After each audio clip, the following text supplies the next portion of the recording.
Hello my friends, I want to start from this one. It looks like Russia lost 3 of the aircraft because of the single strike on Taganrog airfield yesterday. We're speaking about Ilyushin-76 transport airplane, also A-60 airplane, that's the surveillance one. Based on Ilyushin-76, Russia has A-50.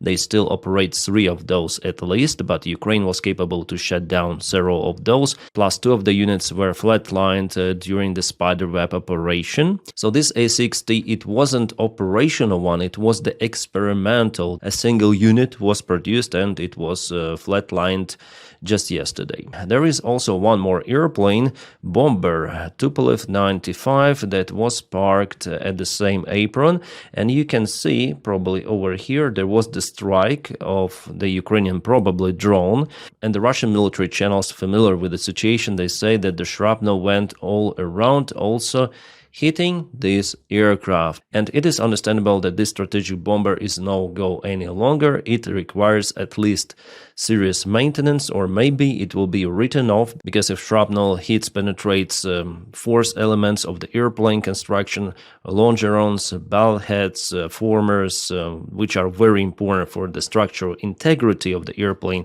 well, in this case, the aircraft could be even written off, because Russia doesn't have capabilities to produce those airplanes or make a significant overhaul changing those force elements. Well, this bomber was taken here for the maintenance purposes. Here is the facility itself. It is the design bureau, and also they perform maintenance. Technical support for the Russian bombers. Here is one more image. You can clearly see that, 2 of the aircraft completely destroyed. And this one, partially we can see it. Here it was the hit, and I believe that it was damaged because it's very close to the place where the drone hit the apron. But not just the apron was hit, the airport facility sustained damages in one of the main important buildings. That's the final production for the airplane spare parts. Well, it looks like the building is no more. The fire continued there for entire night and the next morning. And this is the strike once again, A-60 airplane based on Ilyushin-76 model. Some of the Russian channels affiliated with the Russian Air Force say that, oh, this airplane is nothing burger, it was not in use and it was abandoned. They even thanked Ukraine for scrapping it down and wasting drones, but why there is the fuel in this case in those fuel tanks in the wings? Why it was fully loaded with the fuel? Because it was burning like some sort of the oil storage there also for extensive period of time. Who would refuel the airplane which is useless? Very strange as for me. And this is the airplane itself, how it looked like. There is the radar on the nose part and also on top of the fuselage. The full name is Beriev A-60, and the factory that was hit in Taganrog is also called Beriev. The airplane had retractable main laser turret. It's interesting. Turbo generator, auxiliary power unit, steerable beam director turret for targeting LiDAR. As Wikipedia says, it was also the airborne laser laboratory aircraft. Right guys, sorry, I thought it's the new generation of AVAX, but it's the flying laboratory for creation of airborne laser and also facilitate research of distribution of beams in top layers of an atmosphere. Well, I'm not sure whether Russia might implement something from this research really if they needed this airplane, but after all they lost one transport, Ilyushin-76, also bomber was damaged. Here they say even in 2016 the aircraft had been retired and was placed on the ramp in Taganrog airport. So maybe it was really retired, but they kept it with fuel. It's hard to say at this stage. But still it was not fully retired, because in 2020 Beriev were exploring options of an upgraded A-60, probably based on the same airplane. But now we have this update that it was kaputted in Taganrog airport. So the strike was after all successful. Russia lost some of the facilities for producing airplanes and for maintenance. Russia lost several of the aircraft. Maybe that one was not in use and was definitely retired, but one more flatlined, and Tupolev 95 probably damaged. And here's the image before and after. Yeah, nice picture. And according to data, there is one more strike that happened on this depot. So this is the final assembly workshop. Oh, there's the building, one more, the big one. My friends, in today's video, I'm gonna review the information coming from Ukraine, frontline update, and the situation with so-called peace deal, because this topic is still out there, and the news about it are getting crazier because Witkoff is going to Moscow once again. This is... Anyways, let's go to the front lines because it's important. By the way, guys, don't forget to press your like to this video and subscribe for the channel. You help me a lot because while you're watching, YouTube counts your subscriptions, your likes, and it propels the video in YouTube algorithms, which is very important for me as for creator because I may reach the wider audience. Also, the time of the view matters. So if you watch till the end of the video, it will also help me a lot. And now let's go to Pokrovsk direction and Mirnograd. There we have good news and the bad news. As usual nowadays. Well, the good news that Ukraine was capable to imprison the group of the Russian soldiers in Mirnograd. We have the geolocation, confirmation. Our guys from the 7th Corps Rapid Response Forces managed to do it. Yeah, definitely the group of the Russian soldiers, they decided to surrender here. The video is not good quality, but you can see some of the Russian soldiers moving out from the rubbled buildings to Ukrainian positions without weapons, so Ukraine for sure imprisoned them. Here the image where they put even the hands up, so it's the good catch for Ukrainian soldiers. Before, Russians managed to imprison some of the Ukrainian soldiers in Mirnograd, but now Ukraine does the same stuff. Ukraine is not canceling them. They are sent to Ukrainian prison and that's it. Later on will be exchanged for Ukrainian soldiers. That's the only way for Russian soldiers to save their lives actually.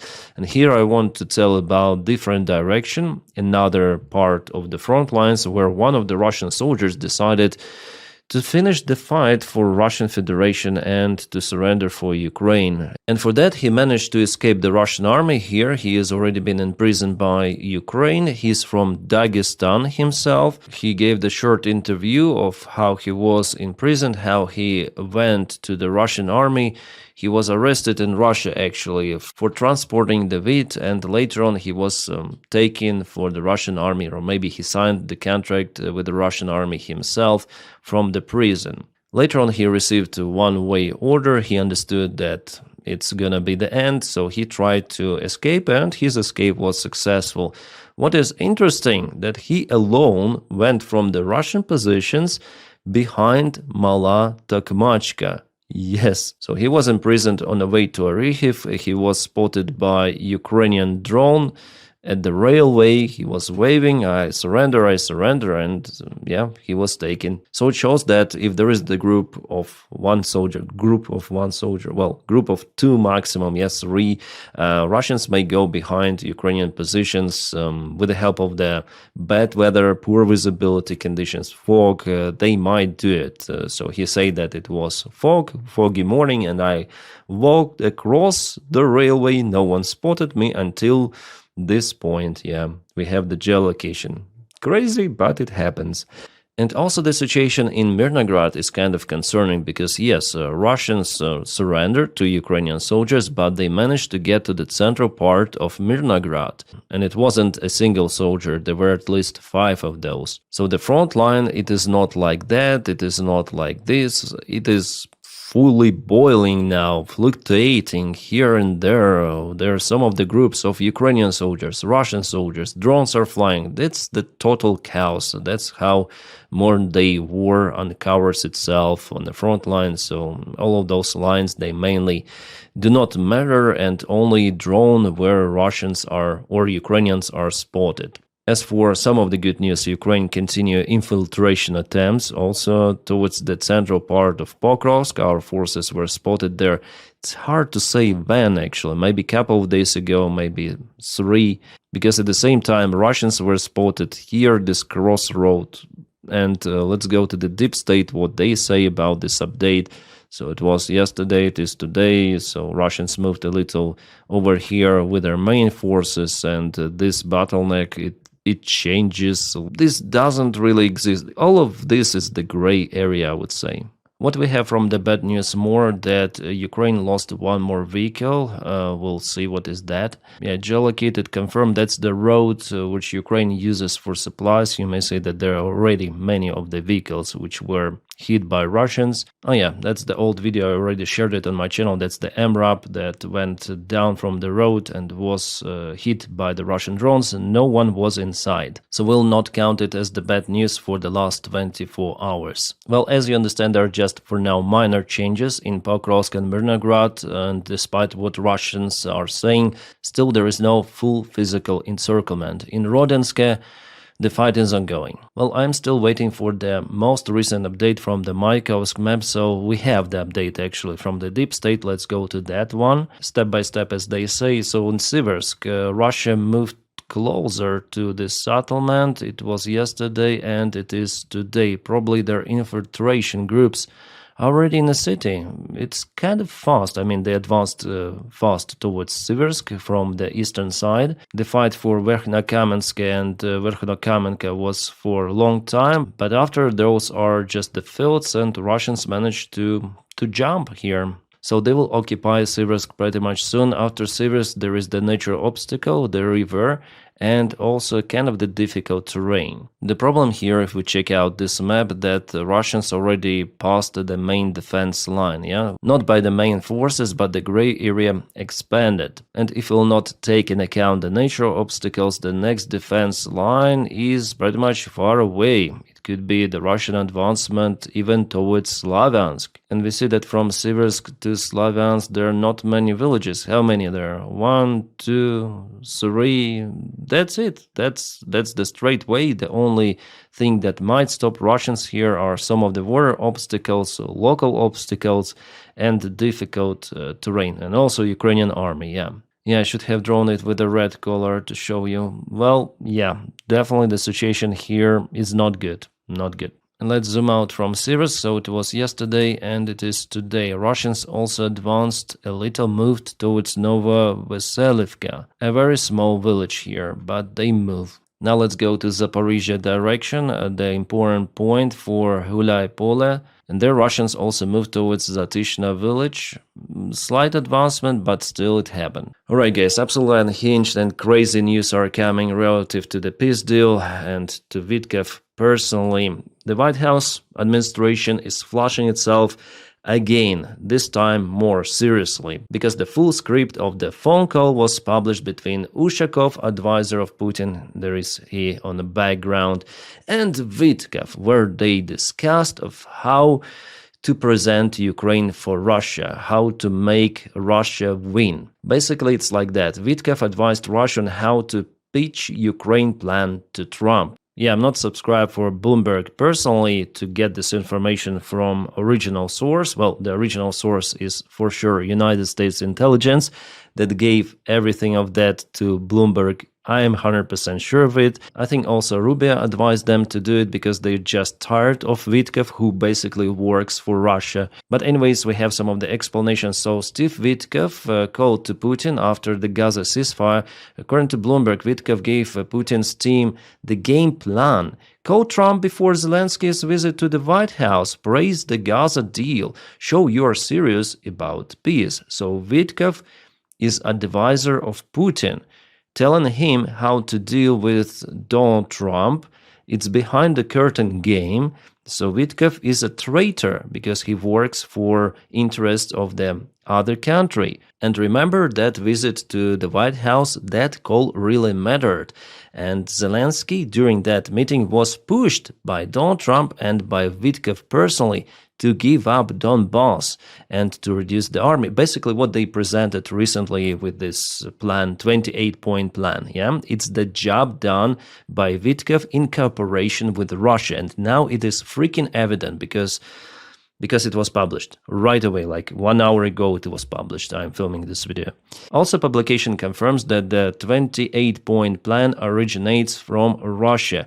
They say that on 29th of October, there was the conversation between Witkoff, Dmitriev and Ushakov, where Dmitriev said that, okay, we're gonna prepare this paper, we'll make it from our position and I'll send it to you informally. We'll make it all informally and you'll make it as your own. Dmitriev noted that probably they will not accept our version fully, but as close as possible to maximum demands of Russia. Putin's advisor Ushakov at the same time was quite skeptical about the plan, but Dmitriev reassured him that everything will be done without any flaws. However, we see that this plan failed miserably, and it shows that the White House administration advisor, informal advisor of Donald Trump and Donald Trump's friend Witkoff, is basically a traitor of the United States of America for his own personal, some sort of the goals, for his greed, and it's very dangerous actually to call him a useful idiot. He is really an enemy for United States of America, for the free world, but the good friend for Russia. But here I want to say just a little thank you to Marco Rubio. Still, he's not our guy, let's say. He's working for Trump, for MAGA, and you see, this chaos relative to the foreign policy and everything. But I think it was done by him. I think it's Marco who deliberately shared the information that this plan originates from Russia to senators. Yeah, later on he said, no, it's our plan, but the information already went to the press. It is already out there, and now it was leaked somehow. The direct call between Witkoff and Dmitriev and Ushakov to Bloomberg. They published it. As you understand, Bloomberg only could have obtained this information from intelligence services. Who would have the access to the phone of Witkoff? Of course, intelligence. For Russians, it's not profitable to leak it at all. They leaked the plan, yes, but the phone call? No, it's the United States. Someone is really tired of this idiot Witkoff. And Donny may call it a fake news or something like that, but no. It is not fake, and everyone understands that. So Donny will have to backtrack from the deal, I would say, entirely, if he's not stupid. But we know that he's stupid, so if he still believes his friend Witkoff, advisor, friend, pal, Donny will just continue to dig himself down deeper and deeper. For Ukraine, at the same time, the policy is very simple. Continue negotiations and state that our not demands even, our interest is not to give territory voluntarily to the Russian aggressor, and all of the sovereign things should be maintained. Even the army. Today there was the information from the Financial Times published that Ukraine agreed on lowering the army to 800,000 soldiers, but it's basically a violation of the sovereign right of the country, which contradicts international norms. So even if Ukraine signs that, it may always say that it was done under pressure. We are at war. They threaten us to withdraw the military help, intelligence support. So we had to sign it, but since Donny left the White House, this treaty is no longer valid. Something like that is possible anyways, but Ukraine should not agree on those demands which compromise and undermine Ukrainian defense capabilities and sovereignty of the country. And Ukraine is actually a victim. Those army regulations, restrictions are applied to aggressor country usually, and the country which has been defeated, like for example Germany in the First World War. As far as I remember, the army restrictions was 100,000 soldiers or something like that. Yeah, Yuri Ushakov, still Witkoff, all the conversation is available now on X or Twitter. You may check it out yourself. Even if you're not subscribed for Bloomberg, the screenshots are already there. And this part is the conversation between Steve Witkoff and Yuri Ushakov, where he states that it's better to call Donny and say that they want peace, because let me tell you what I've told to President. I told President that the Russian Federation has always wanted a peace deal. That's my belief. I told the President I believe that. What are we speaking about here, guys? He's a poor traitor, rat in the White House, in management of the United States of America. He should be jailed, prosecuted, and I think, according to American law, even flatlined. But Donny, he will never do it because it's his close friend. Yeah, he may just attack some people from, like, those liberals, Democrats. Yeah. Yeah, for my understanding, it's better to read it in Russian. I don't have the English version. I am sorry it was published just like that, but you may find it in internet, I guess, in English already. So from what I understood, guys, that Ushakov was very cold to any sort of the deals. It was Witkoff who was insisting on some sort of the plan, negotiations, but Ushakov in his responses, it was like, okay, yeah, okay, we might do it, yeah, we'll see. So Witkoff was speaking a lot, but Ushakov was not interested in this conversation. It is already evident. It means that Russia sees those conversations as background for them just to continue the war, in parallel, fight and negotiate about nothing burger. From that script, it's 100%. Witkoff wanted to give up Ukrainian Donbass and, to make the deal with Russia, the deal business as usual. But Ushakov was not really interested. Wow, that's fantastic that they published it. And guys, American intelligence leaked this conversation to press few hours after Donny posted this, where he stated that he directed the special envoy Steve Witkoff to meet with President Putin in Moscow.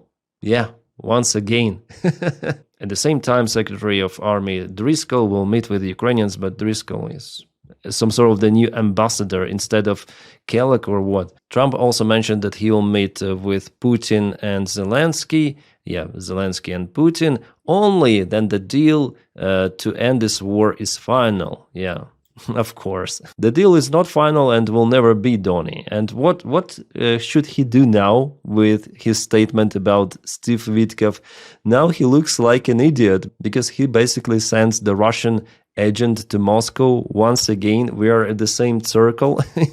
My God. All of that tells that Donald Trump is in lack of any sort of the levers, any sort of acting against or on Putin to stop this war, or on Ukraine. He is also actually in lack of the levers. He is like this idiot shouting there in the caps lock, sometimes in a caps lock as here, telling that he stopped how many? 8 wars.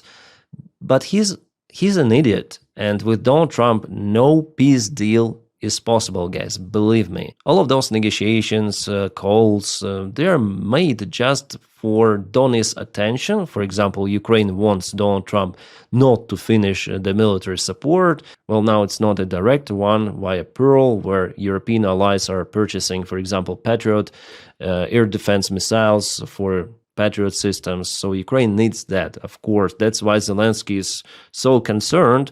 But in general, even without Patriot missiles, Ukraine should not surrender its sovereignty. So as I told in my previous videos, you put on the scale, one, you have your country, which you should not give up. And on the other hand, quite limited military support. Yeah, of course, Ukraine will choose its sovereignty and not a defeat, let's say. It is nonsense, basically, because if you sign this agreement, there will be no military support from United States in any case. So if you sign, if you don't sign, no military support, okay. So what are we talking about? They're also saying about the 5th article-like style guarantees for Ukraine. What, even if you take original 5th article of NATO statute, it's not the obligation for any sort of the NATO ally to deploy its army to some of the NATO state if it's been attacked. They're just telling about some sort of the support. It could be military help, it could be boots on the ground, and it could be an encouraging tweet. It's basically very similar to Budapest Memorandum. If you do not believe me, just open the 5th article of NATO and read it carefully with attention, and you'll understand what I'm speaking about. The Article 5 is only valid if everyone politically agrees to deploy boots on the ground, as it was during the Cold War. Then definitely it was evident that the United States will deploy its forces to Europe. Now it is opposite. United States will not deploy its forces to Europe. And yeah, I'm still shocked about how stupid really United States administration is. Yeah, we have all this conversation. You might find I will not put attention because it's crazy. And I'm fascinated actually about United States intelligence. Actually, from what I understood now, they listened to the conversation between Dmitriev and Ushakov. At first, I I misunderstood that it was the conversation between Witkoff, Ushakov, and Dmitriev, so they had possibly the access to the file because Witkoff called. But no, it was direct conversation between Ushakov and Dmitriev. Guys, it's the very, very high level to get this access to the conversation between direct Putin's advisors. That really tells about the level of the United States intelligence. And yeah, they have clowns in management. I mean, not intelligence, but in general, White House administration. But people work there. Yeah, those agents, they're direct managers, directors, they work. Not the Tulsi Gabbard, of course, but usual people, they have their own game, yeah, behind the curtains. And with those files, those are not still not the Epstein files, but it is something really big. And it's gonna bring one more scandal. Around Trump, he will lose his rating. Now the only chance for Donny to save his remains of reputation in the eyes of MAGA is basically to dismiss Witkoff totally from any sort of the deals around Ukraine or around anything. Witkoff should go back playing golf and, sell some property. He fucked up so much every day, guys. Then I thought, okay, it's over. The peace deal cringe has no way to go lower, but administration hits the new bottom day by day. So many details are out there. Oh, with direct treason. It's crazy. And Witkoff himself is stupid. He received this plan in Russian. He translated it via Google. Google Translate, it was confirmed by Guardian. And then Witkoff presented this plan to Trump, and Trump, one more stupid person, he agreed and started to push Ukraine. Wow. Oh, this is dark. And Dmitriev is already panicking because he fucked up a lot. The closer we get to peace, the more desperate warmongers become. Yeah, Dmitriev. I'm gonna post this one for him. You just fucked up with your stupid plan and clown Witkoff. Well done. Stay away from the windows. Guys, if it goes like that, with the present pace and with the current White House team, Donny will get impeached, or at least there will be attempt for impeachment, especially after majority of the Congress will be taken by Democrats. It is vivid.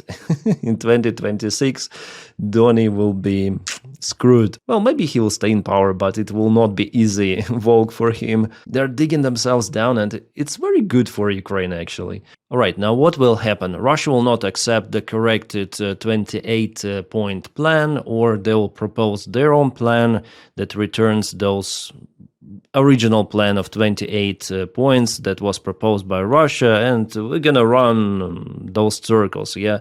The definition of insanity, to do the same stuff again and again, expecting different result.